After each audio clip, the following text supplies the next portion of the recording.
Corona के Omicron variant ने भारत में दी दस्तक। स्वास्थ्य मंत्रालय ने की कर्नाटक में 2 मामलों की पुष्टि। 27 नवंबर को ही दुबई लौट चुका है ओमिक्रॉन संक्रमित शख्स। दिल्ली अफ्रीका से आया था, दक्षिण अफ्रीका से आया था कर्नाटक। ओमिक्रॉन वेरिएंट से संक्रमित दूसरे शख्स ने नहीं की है प्रभावित देशों की यात्रा। दोनों के बीच आपस में भी नहीं हुआ संपर्क। ओमिक्रॉन से संक्रमित दूसरे शख्स के संपर्क में आए 5 लोग कोरोना पॉजिटिव। सभी के सैंपल जीनोम सीक्वेंसिंग के लिए भेजे गए। मुंबई में भी दक्षिण अफ्रीका से आए 4 यात्री कोरोना पॉजिटिव। चारों को आइसोलेट कर जीनोम सीक्वेंसिंग के लिए भेजे गए सैंपल। दिल्ली एयरपोर्ट पर गुरुवार को आए विदेश से 6 यात्री कोरोना पॉजिटिव। ओमिक्रॉन वेरिएंट को पकड़ने के लिए देश में अब तक 1 लाख सैंपल की जीनोम सीक्वेंसिंग। गुजरात के जामनगर में भी जिम्बाब्वे से लौटा बुजुर्ग कोरोना पॉजिटिव। ओमिक्रॉन वेरिएंट के लिए हो रही है जांच। दुनिया भर में तेजी से फैल रहा है ओमिक्रॉन वेरिएंट। 30 देशों में कम से कम 375 मरीजों की जानकारी। नॉर्वे में ओमिक्रॉन वेरिएंट का विस्फोट। कोपेनहेगन में 50 से ज्यादा लोग संक्रमित। महाराष्ट्र सरकार ने ओमिक्रॉन वेरिएंट के मद्देनजर फिर से बदली गाइडलाइन। दक्षिण अफ्रीका, जिम्बाब्वे और बोत्सवाना को हाई रिस्क कैटेगरी में डाला। हाई रिस्क कैटेगरी के देशों से महाराष्ट्र आने वाले यात्रियों पर होगी कड़ाई। नेगेटिव आरटीपीसीआर टेस्ट के बावजूद करना होगा 7 दिनों का इंस्टीट्यूशनल क्वारंटीन। 7 दिन बाद दोबारा होगा आरटीपीसीआर टेस्ट। नेगेटिव रिपोर्ट आने के बावजूद यात्रियों को कराना होगा 7 दिनों का होम क्वारंटीन। ओमिक्रॉन वेरिएंट के खतरे के चलते कई राज्यों में कड़ाई शुरू। मध्य प्रदेश में आज से नो मास्क नो मूवमेंट अभियान। लखनऊ में भी कोरोना के नए वेरिएंट को लेकर चौकसी। रेलवे स्टेशन पर लिए जा रहे हैं सैंपल। ओमिक्रॉन वेरिएंट को लेकर डॉक्टर भी हुए सतर्क। बच्चों को स्कूल भेजने के लिए जताई चिंता। एनसीआर में प्रदूषण के मुद्दे पर आज सुप्रीम कोर्ट में फिर सुनवाई। कल केंद्र और दिल्ली सरकार को लगी फटकार। सुप्रीम कोर्ट ने दिल्ली और केंद्र को दिया है 24 घंटे का वक्त। आज देना होगा प्रदूषण से निपटने का रोड मैप। कल की सुनवाई में सुप्रीम कोर्ट का सख्त रुख।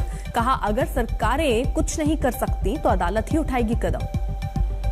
स्कूल खोलने को लेकर सुप्रीम कोर्ट ने दिल्ली सरकार को लगाई फटकार। अगले आदेश तक बंद किए गए स्कूल। कल हुई रिमझिम बरसात से एनसीआर के हालात में कुछ सुधार। प्रदूषण स्तर नीचे पहुंचा। सांसदों के निलंबन पर विपक्ष ने बदली रणनीति। जारी रहेगा विरोध, लेकिन संसद की कार्यवाही में भी लेंगे हिस्सा।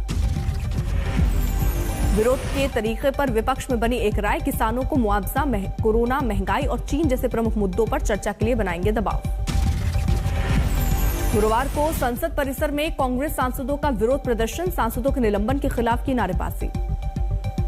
संसद परिसर में धरने पर बैठे निलंबित सांसदों से मिले मुलायम सिंह यादव। सरकार के रवैये पर जताई नाराजगी। अचानक बारिश ने बढ़ाई धरने पर बैठे सांसदों की मुश्किल। आनंद फानन में बदलनी पड़ी जगह। सहारनपुर की रैली में अमित शाह ने अखिलेश यादव पर साधा निशाना। लोगों को दिलाई पिछली सरकार के क्राइम ग्राफ की याद। उत्तर प्रदेश में एक जमाना था कि माफियाओं से पुलिस डरती थी। आज माफिया मुर्गा बनकर पुलिस के सामने सरेंडर कर रहे हैं। सहारनपुर में सीएम योगी ने भी समाजवादी पार्टी को घेरा। बोले, पिछले 4 सालों में नहीं हुआ दंगा। पिछले 4.5 वर्ष के अंदर आपने देखा होगा प्रदेश में दंगा नहीं, पर्व और त्योहार शांतिपूर्ण तरीके से मनाए जा रहे हैं। सहारनपुर को मिला चुनावी तोहफा। गृह मंत्री अमित शाह ने रखी माता शाकंभरी देवी यूनिवर्सिटी की आधारशिला। मंदिर के नाम पर बीजेपी ने विपक्ष पर फिर साधा निशाना। सिद्धार्थनाथ सिंह बोले, आपको जिन्ना मुबारक, हमें राम और कृष्ण मुबारक। जिन्ना का आप नाम लेते हो, आपको जिन्ना मुबारक है, हमें राम और कृष्ण मुबारक है। यूपी के डिप्टी सीएम ने भी दोहराया मथुरा वाला बयान। पूछा, क्या अखिलेश यादव नहीं चाहते भगवान कृष्ण का मंदिर बने? अखिलेश यादव के बुंदेलखंड अभियान का तीसरा दिन। आज झांसी में करेंगे रैली। गुरुवार को ललितपुर में अखिलेश यादव ने भरी हुंकार। कहा, बुंदेलखंड की जनता को भूख से छुटकारा दिलाएगी समाजवादी पार्टी। मुरादाबाद में प्रियंका गांधी ने की प्रतिज्ञा रैली। कई दिनों बाद ससुराल आने के लिए लोगों से मांगी माफी।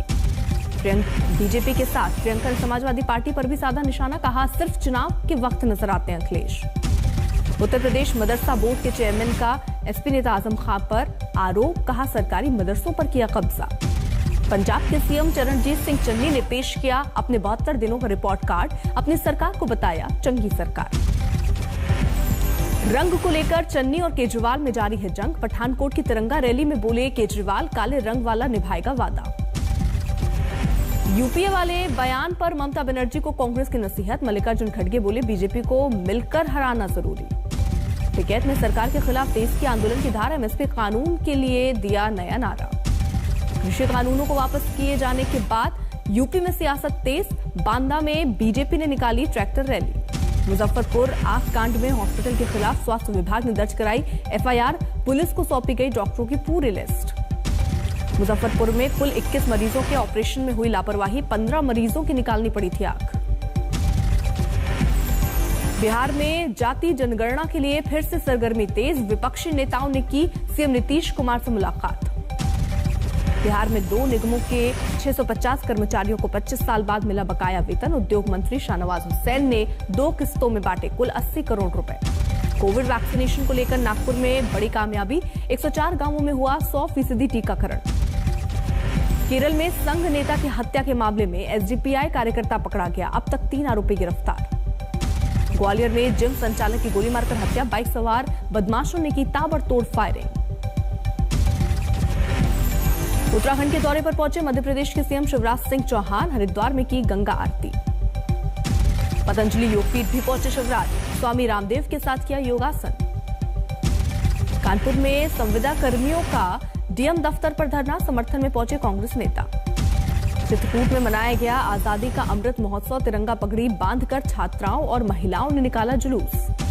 बारामती में कुएं में मगरमच्छ घुसने से दहशत। वन विभाग की टीम ने 6 घंटे की मशक्कत के बाद निकाला बाहर।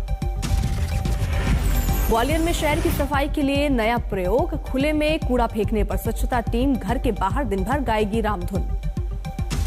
बारामती में बेमौसम बारिश से अंगूर की फसल बर्बाद। किसानों को करोड़ों का नुकसान। महाराष्ट्र के औरंगाबाद में भी मौसम के बदले तेवर। अचानक हुई बारिश से बढ़ी ठंड। आंध्र प्रदेश के कडप्पा में लगातार भारी बारिश से तबाही। सीएम प्रभावित इलाकों का दौरा करते हुए। तमिलनाडु के विरुद्धनगर में उफनती धार के बीच से निकली शव यात्रा। नदी पर नहीं है पुल। बंगाल की खाड़ी में उठ रहा है चक्रवाती तूफान जवाद। ओडिशा आंध्र प्रदेश अलर्ट पर। जवाद तूफान के मद्देनजर पीएम ने उच्च स्तरीय बैठक की। अधिकारियों को तैयारी रखने के लिए कहा।